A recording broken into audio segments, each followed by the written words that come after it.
Because I think our history holds a lot of the keys of how we address this moment that certainly is unprecedented. And I think the keys are this. The first thing is that this is not a moment where I think any of us should be waiting on some political leader or some specific individual to come in and save us.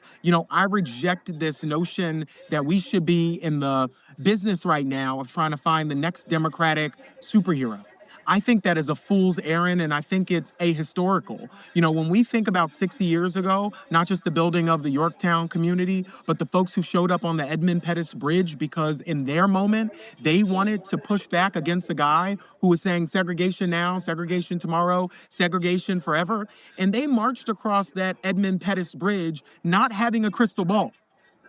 not knowing in advance who were going to be the leaders that we remember,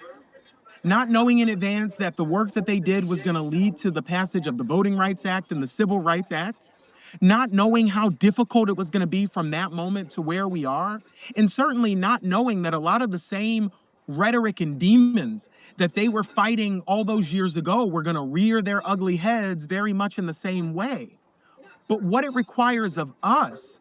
is to do what they did, is to show up, not because you know an outcome is guaranteed, but you show up because you know there's something worth fighting for. Truly one of the